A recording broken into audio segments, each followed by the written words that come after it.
I've no doubt, as there always have been, are people who shouldn't be on those benefits, who are taking the mickey, and that is not good enough. We have to end that. PIP cuts could really me. I'll lose everything except my mobility component. That'll make me lose limited capability for work-related activity. Then I lose my base universal credit too. Since I can't attend work activity meetings or apply for jobs, I'll get sanctioned. I'll end up with nothing. I'd have to go to prison just to survive. It would need to be wheelchair accessible though. So, here we are. It's Tuesday, June 10, 2025, and we're in the deep breath before the plunge. The results of Labour's spending review will be announced tomorrow, when Rachel Reeves is expected to confirm plans to shave £4.8 billion from spending on the disability benefit personal independence payment by the end of the current Parliament. I'm Mike Sivier of Vox Political, and I've been reporting on this plan since it was first suggested, months ago. This has attracted some devastating testimonies from the people who will be most affected. I think it's appropriate to remind our MPs of some of them now, as they prepare to hear the lies, let's admit it, that Rachel Reeves is going to feed them about what her cuts will achieve. Last week, the distraction was free school meals.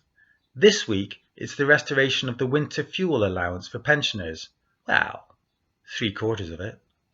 These were intended to make Labour backbenchers more receptive to the idea of cutting cash for disabled people, although, as one disabled commenter pointed out, they gave pensioners back £300, but they're taking £5,000 from disabled people.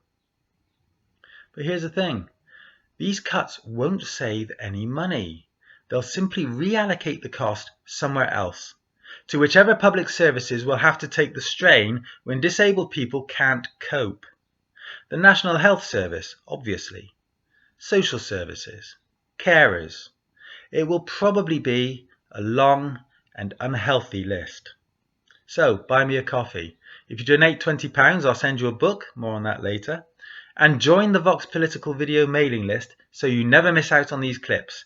And let's dive into the real world of real people who are already hanging on by a thread, staring into the abyss of destitution. These are people who have done nothing wrong except need help in a system increasingly designed to abandon them.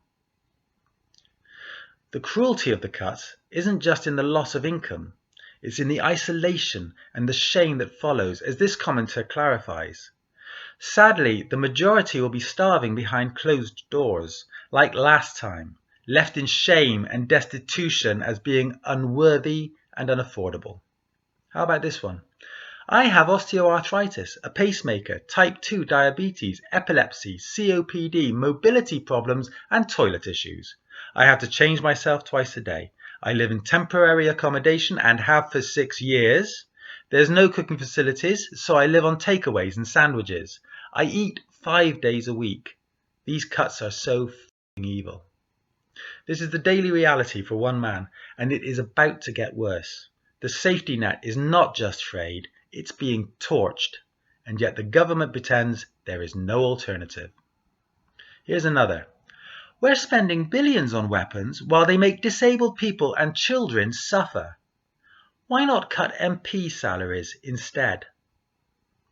Another asks, what about us? The disabled people who have to pay out so much of our benefits just to get the services we need. This is so evil. From personal assistance to mobility aids, many disabled people already have to spend their benefits just to maintain basic independence.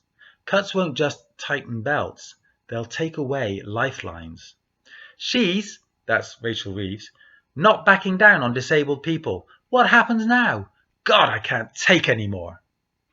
The fear is real. For people already dealing with complex medical needs, rising costs, and long waiting lists, the thought of losing financial support is terrifying. Rachel from accounts, stop balancing your books on the backs of disabled people. You messed up as bad at banking as you are at basic decency. Many are calling out Reeves directly, pointing to her obsession with fiscal discipline while targeting the most vulnerable. The message is clear.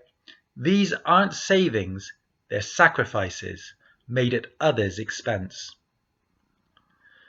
Labour MPs need to feel the pressure before the spending review on Wednesday.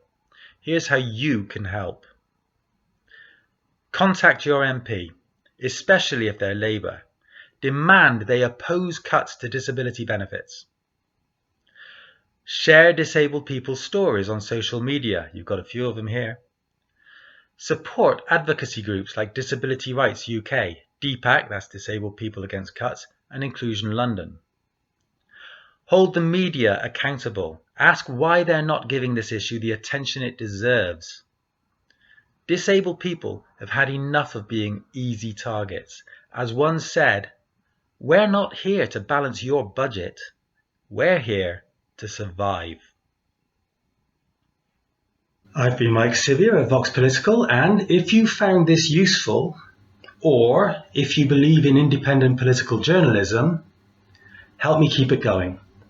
Donate £20 or more, and I'll send you a copy of my book, Strong Words in Hard Times. Links below. Thank you for watching, and you'll see me in the next one.